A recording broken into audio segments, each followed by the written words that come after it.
Gonna take just one more second here.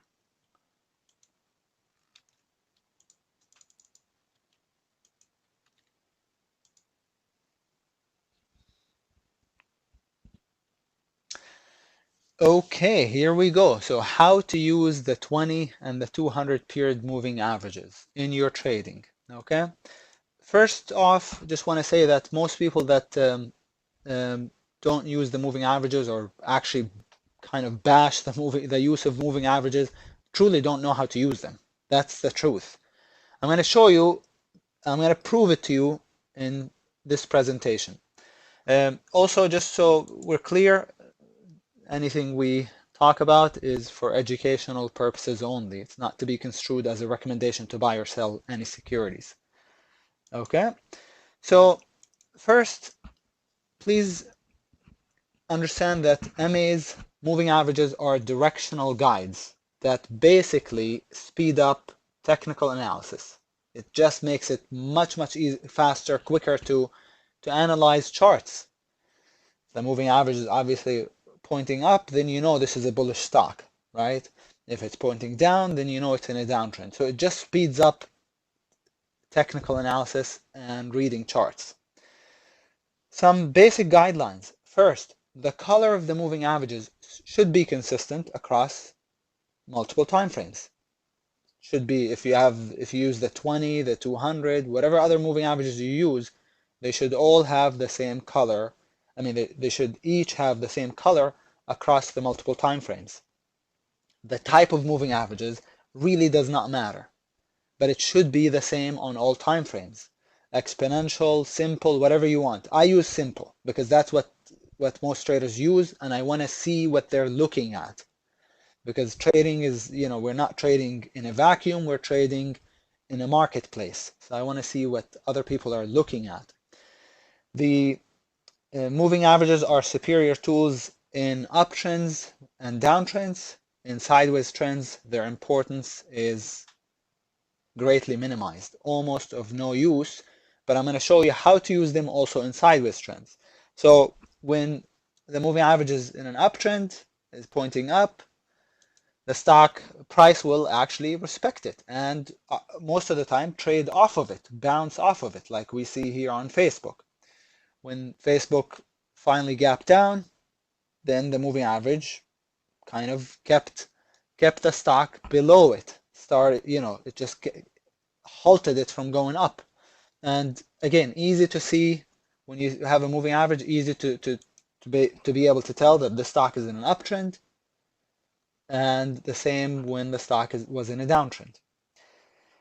Blue is always the 20 period moving average. The red is the 200. When the stock is going sideways and the moving average is crisscrossing price or going through price, it's of no use. You see, it's of no use. The stock is not going to bounce off of it or drop off of it. It's not going to react to it. It's ignored. So when the stock when a stock is in a sideways trend, moving averages, or especially the 20 period moving average, is of no use.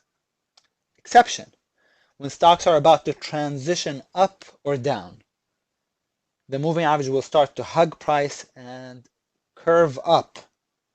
That's your indication that the stock is about to transition into a stage 2 uptrend, and vice versa when it's about to transition into a stage 4 downtrend. So even when the stock is going sideways, I still would keep the moving average on the chart because it will give you that heads up when it's about to break out. Sideways trends are always temporary. They always lead to, you always get a breakout or a breakdown eventually. And when the stock is about ready to go higher, the moving average will start to curl, to point up, and the price will start to put in higher lows right off the moving average. Now, if you don't have the moving average on the chart, you might not be able to spot the higher low here or the previous chart. You might not be able to realize that there is a higher low here and the stock is about to break out. Does that make sense? So again here, notice the higher low, notice how the moving average started to point up.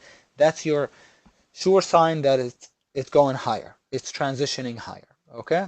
Same here. This is what I call the halt, the HALT. It halts the stock from continuing to break the moving average. Now it's respecting it, and so it's your sign that it's going to transition higher. Question, does this apply to, what time frame does this apply to? It applies to every time frame. Every time frame is the same, except that obviously the daily chart has gaps. That's the only exception, but all time frames are the same. And moving averages apply to all time frames the same way. Again, going through price, while the moving average is going through price, you don't want to really be touching that stock. It's in a sideways trend stage 1. When it starts to point up, then that's your indication that it's going higher. It might be higher for just a day or two. It might be higher forever. I mean, for a long, long time. This is CLVS actually. Okay, had the breakout. It went to $100. Okay, it went to $100. Notice the transition there. So, okay, so I trust that's clear enough so far. Now, the direction of the 20 MA, a rising 20 period moving average represents positive market action or strength. It represents a stock that's being bought, right? A falling 20 MA represents negative market action or weakness. During a strong uptrend, retracements tend to halt near their rising moving average.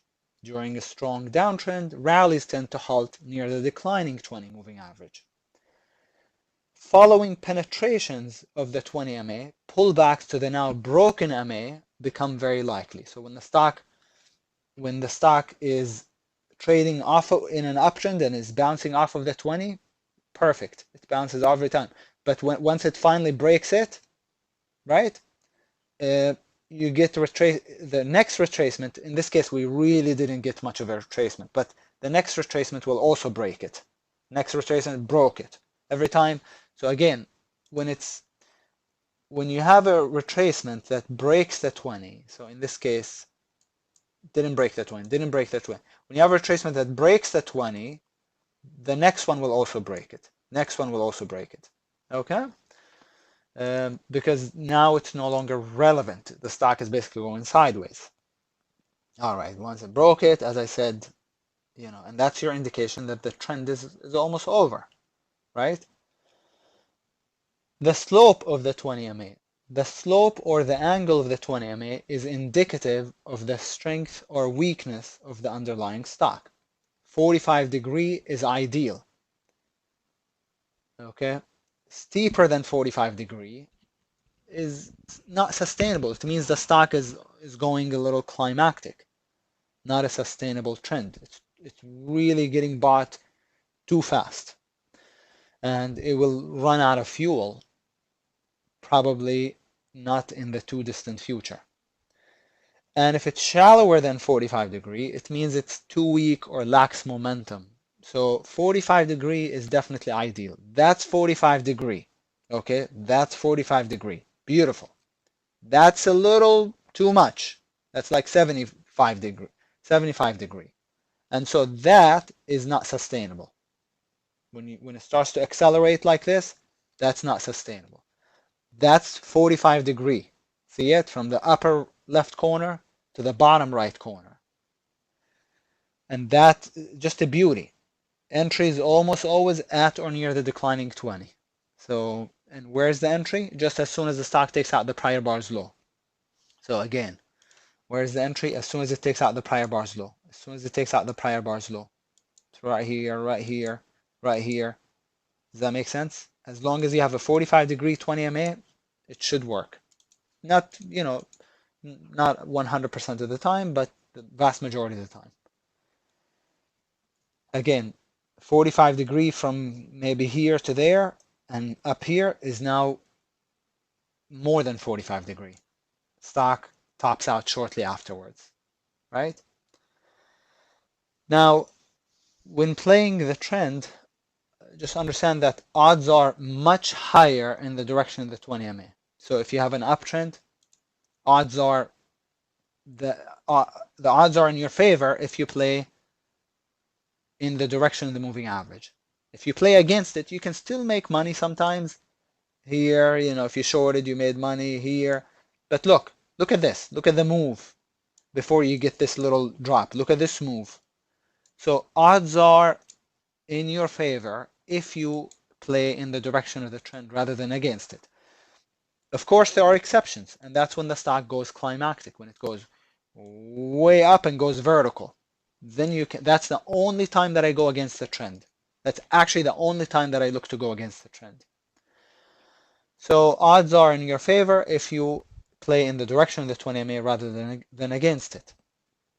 The 20 MA must be going from the bottom left corner of the chart to the upper right corner of the chart when playing long.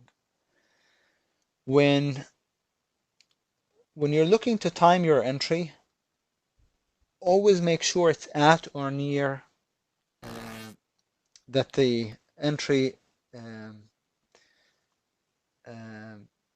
that price is at or near the 20 MA, right? That price, so this is kind of, I need to reword it, that price is basically at, so price is at or near the 20 MA, not far away from it, always. The 20 MA must be below price, not above it when you're playing long. Even if it's a rising 20, you want it to be below price or right at it, but not above price. The 20 MA is not crisscrossing price, it's not going through it. And the 200 MA, you want it to be below price also, not above it. We're going to talk about the 200 MA in a little bit, so you'll understand why that's important. And remember that the correct entry is almost always at or near the rising 20 MA when playing long or the declining 20 MA when playing short. However, we don't enter simply because price is at the 20 MA. We must have a tradable pattern at or near the 20 MA. Okay? Some trends are so beautiful that you can almost just fall in. Just get in anywhere near the 20 MA. It almost doesn't matter if the stock is hugging the 20 MA, right? You can almost just fall in, is how I like to say it. Now, additional uses for the 20 MA. The 20 MA can be used to expedite the scanning process, right? If you're looking for bullish stocks, obviously you want a rising 20 MA. If it's not rising, you can just immediately move on. Or if it's a flat 20, then you know it lacks the momentum, it's trendless at the moment, so move on also. So to expedite the scanning process, determine the stock's extension. For example, when you have a stock that, let's say, is trading up here and you have a moving average that's just below it, like so, that stock is not extended, right? The moving average is right below it, but when it starts to speed up, now it's extended. See how far away from the 20 MA it is? We can also look at real life examples, obviously, here. You know, this chart or any of the charts that I showed you, not extended, right? Not extended, but look at it up here. Look how far away from the moving average it is. So you can tell whether a stock is extended or not by how far it's getting, how far it's starting to trade at compared to the moving average, where the moving average is at. So you can determine the stock's extension. You can also locate support and resistance because in an uptrend, support is almost always found at or near the moving average. At or near the moving average. There are 3 locations where I look to play long when we're in an uptrend, and they are the following. One is what's known as minor support. Minor support is at the prior pivot high. What was resistance becomes support on a pullback, right? So that would be support. The same here, of course. At this prior pivot high, that's support. I'm going to redraw this because my annotation tool just froze. So I'm going to reopen it. Okay, so again, in an uptrend, support, let's do it over here. Support is found at at what used to be minor resistance. That's where support is. And that's also the 40 to 60% retracement percentage. And also where the 20 MA will be at. So this is the beautiful thing about the moving average is you don't even have to look for support. If the stock is in an uptrend and is pulling back to the 20 MA, it will be at support. And it will be most likely at the 40 to 60% retracement percentage zone, which is the area that we recommend buying or looking for an entry in that area. So it's useful for locating support and resistance. You can also use it to determine if there is a price divergence, meaning if, remember that extension issue that we talked about, but sometimes it's a little bit different. Moving average is going at this angle, let's say, and then, or let's start over. Moving average is going at this angle, at this rate, let's say 45 degree or 40 miles an hour, and the stock starts to, initially is tracking the moving average like so, but then it shoots up, right? And the moving average continues to go at the same rate. It's unlikely, but when that happens, that stock is poised to fall right back down. You want the moving average to follow price. Whatever price does, the moving average needs to do the same to some degree. If there's price divergence, then you'd expect a pullback right back to the 20. You can also anticipate reversals, obviously, since moving averages price respects the 20 MAs greatly when it's in an uptrend. So you can actually anticipate reversal areas before you even get the reversal there. You can also anticipate a rise in volatility. Typically, to be able to anticipate a rise in volatility, you want to have two moving averages, a fast moving average and a slower moving average. And then when you get the moving average crossover, that's when you can anticipate a rise in volatility. But you can also anticipate it when the stock finally halts the price from actually continuing the downtrend, like I showed you earlier. For example, here, right? You can anticipate it when it finally anticipate the rise in volatility when the moving average finally again halts the price from continuing lower, like so, right? As long as moving average is going through price, it is indicative of lack of momentum or and a sideways trend. And now I am trying. See the CLVS? Look, in one day, right? In one day, $7,600.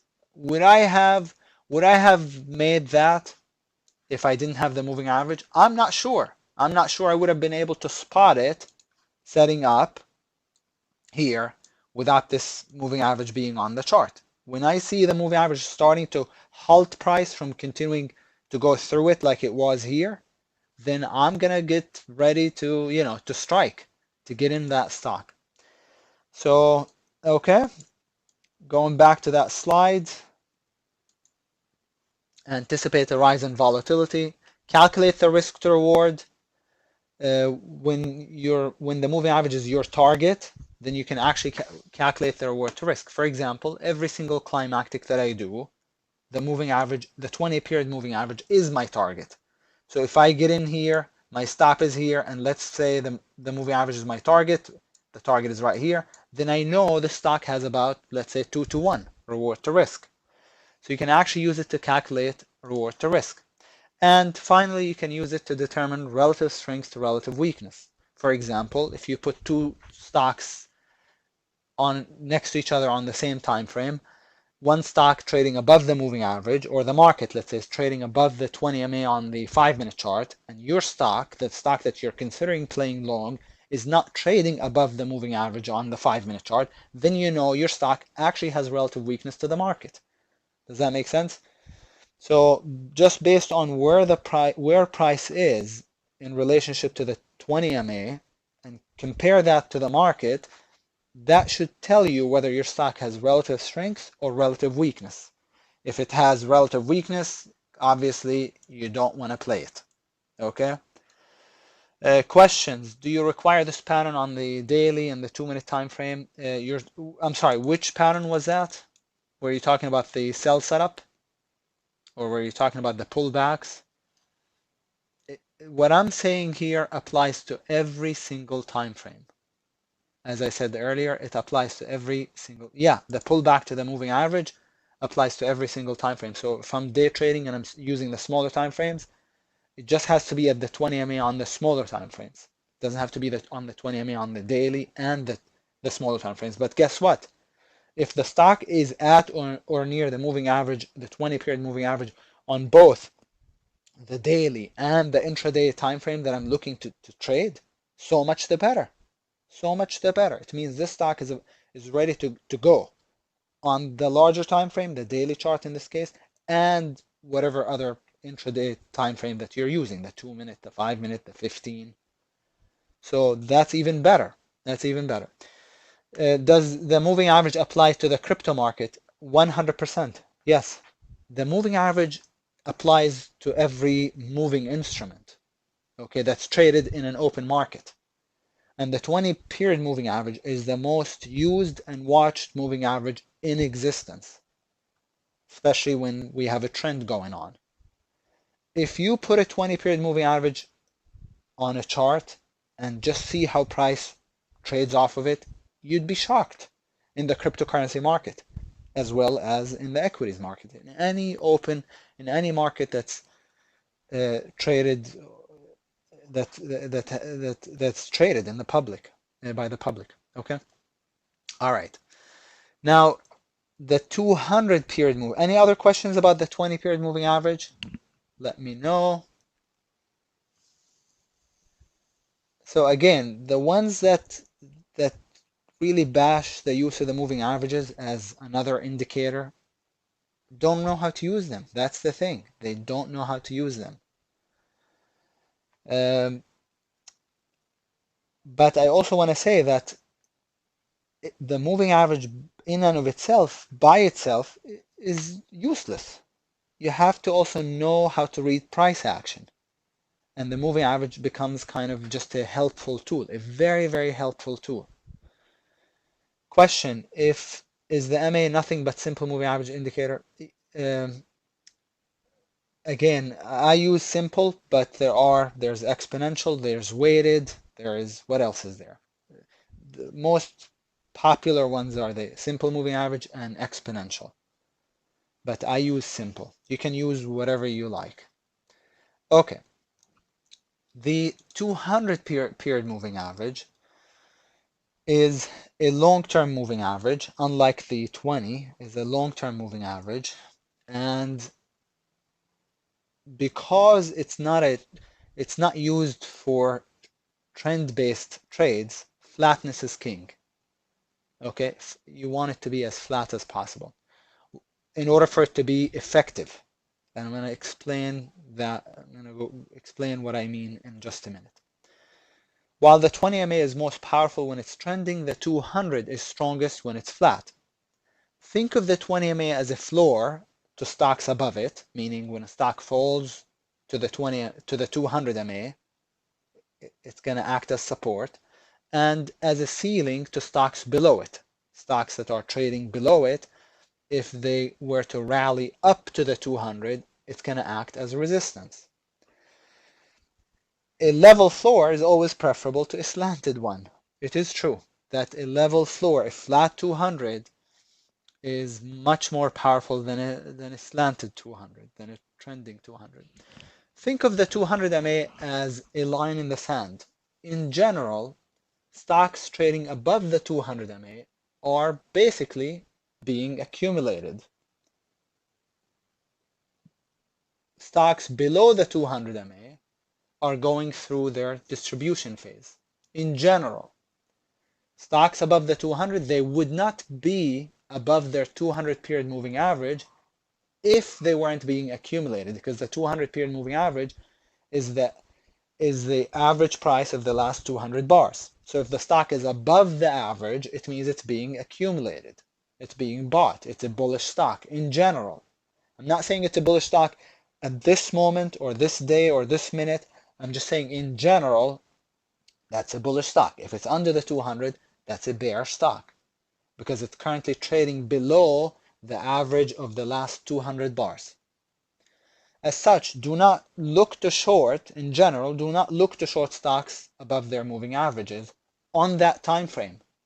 So if you're looking at a 5-minute sell setup or a breakdown and then the stock is above the 200 MA on the 5-minute chart, you probably don't want to do it.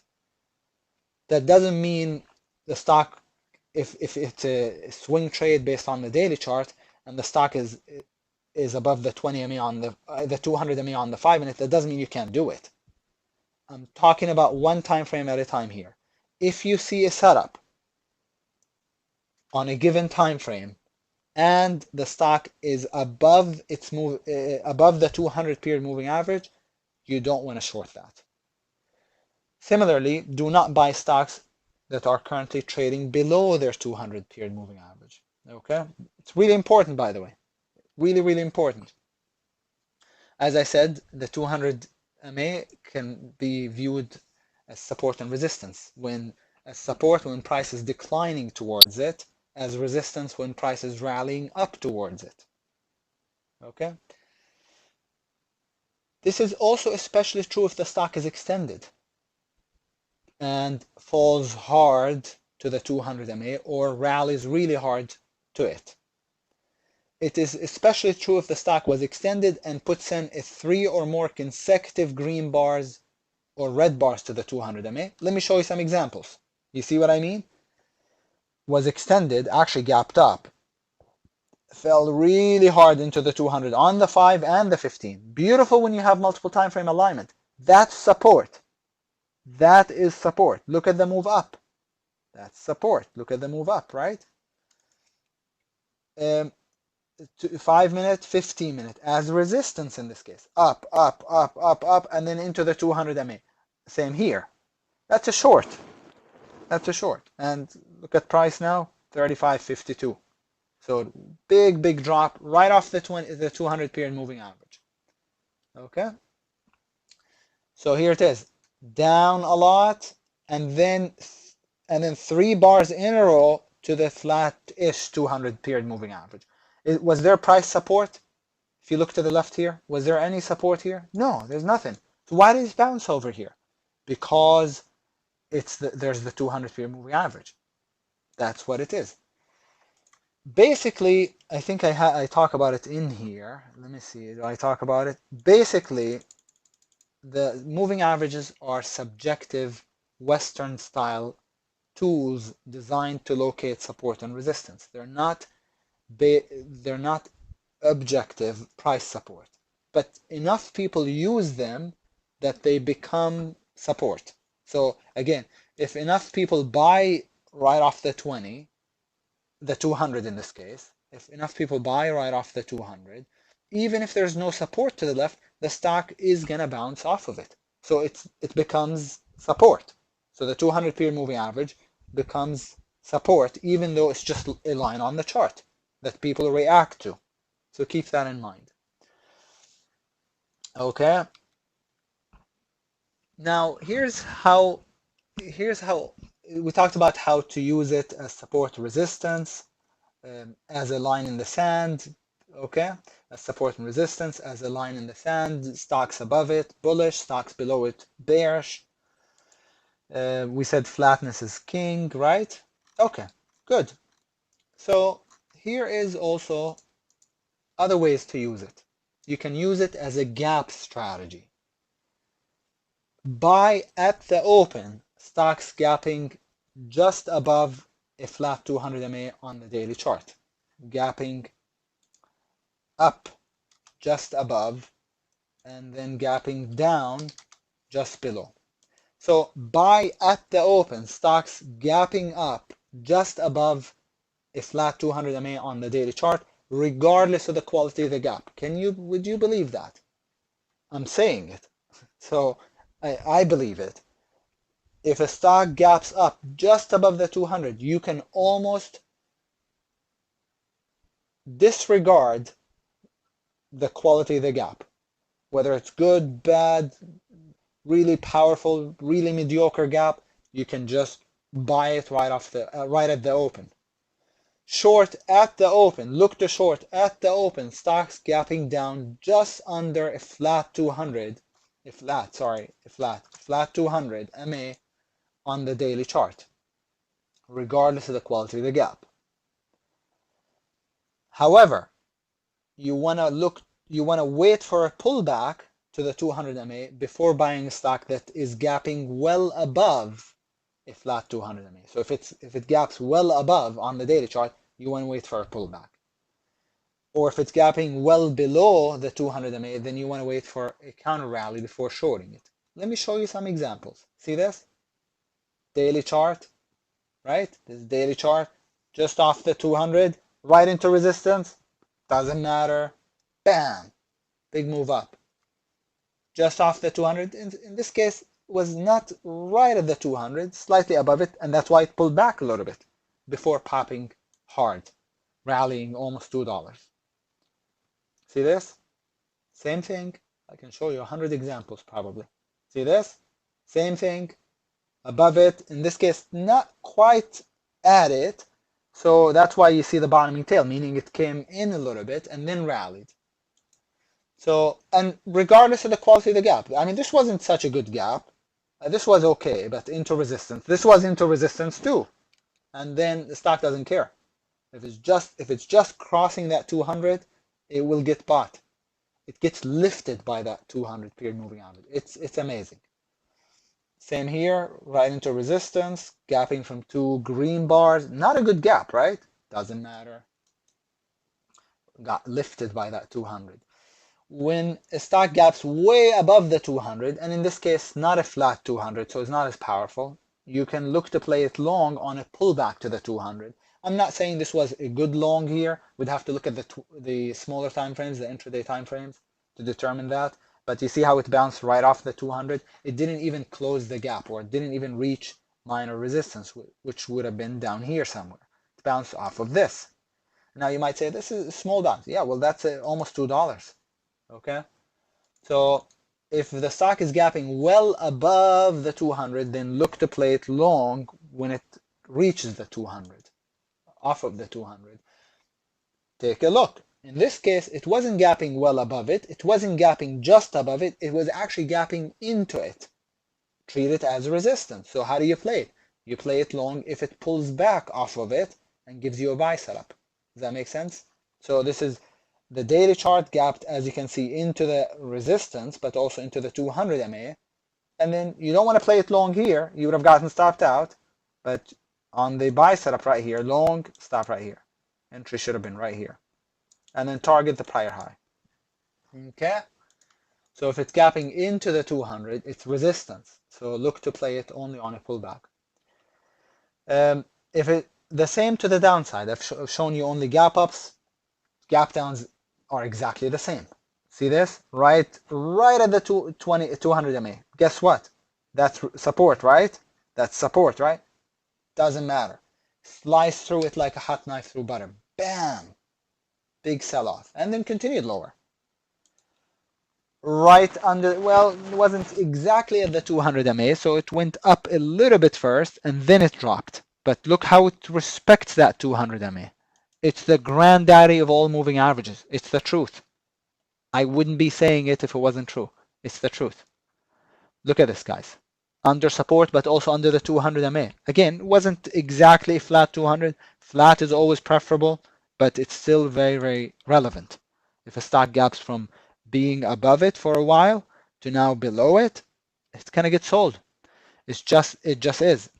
In this case, it didn't really gap below it. It gapped right to it, initially got bought, but then notice how it immediately got snapped back and it got hit hard to close below it. Okay. In this case, below the 200, Not quite at it, but still worked, right?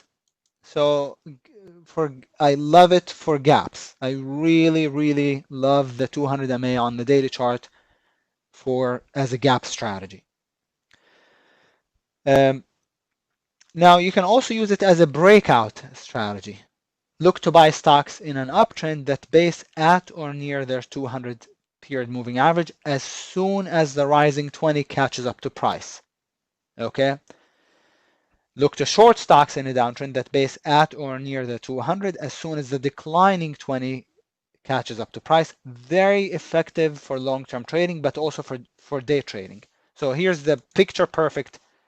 This is the picture you'd be looking for. Flat 200, a rising 20 like this, and a stock that's basically trading off of the 20, the rising 20, and being halted by that flat 200. Eventually, where's it gonna go? You tell me. It's gonna result in a breakout. That's what's gonna happen. Now, if I can tell you, I mean, if I were to tell you how many plays I passed on that I didn't think looked good, like I didn't like the price action, but had that relationship between the 200 and the 20 that I passed on, if I were to recall how many of these I passed on that ended up working just because of the 200 and the 20, I'd be a billionaire if I took every one of them. But that's what we're talking about. Notice how it was bouncing off the 20, but the 200 is also keeping a ceiling. 200, right? 200, and eventually once it breaks out above it, the sky's the limit. Okay? This happened recently. It's one of the pot stocks. What was it? NBEV or something like this? I think it's NBEV. NBEV, right? Take a look. If a stock is basing, it doesn't even have to be basing below the 200 or above the 200. The previous example was below. Just somewhere near the 200 on the daily chart, and you have a rising 20 that starts to curl. Oh my God, it is setting up as a long-term core play, as a long-term play. It's not even a short-term play. Look at this, guys. Love it. Look at this. Look at how tight this pattern was. Broke out, and then luckily in this case it didn't keep going. It actually continued to base. Notice that curling moving average just above the 200, and then look at the move. Beautiful.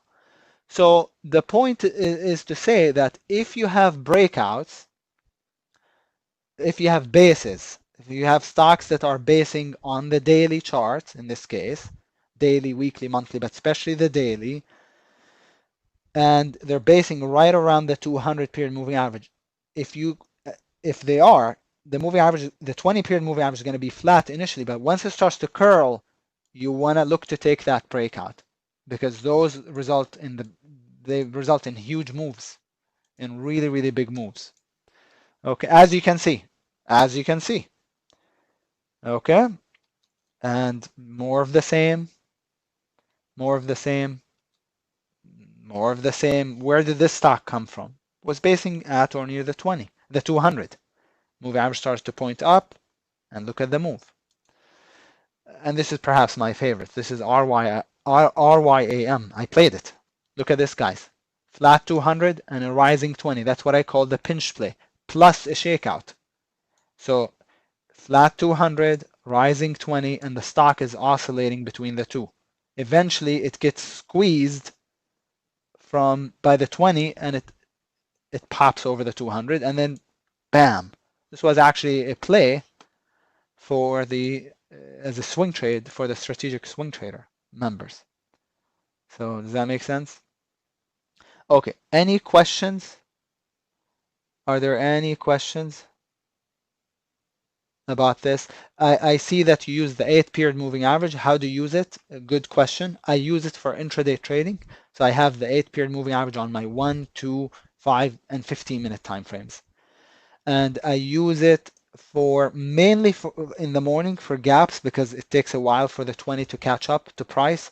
So the first moving average that's going to catch up is the 8. So it's a very short-term moving average, the 8-period moving average. So I use it in the same way that I use the 20, but it's not as effective. It's not as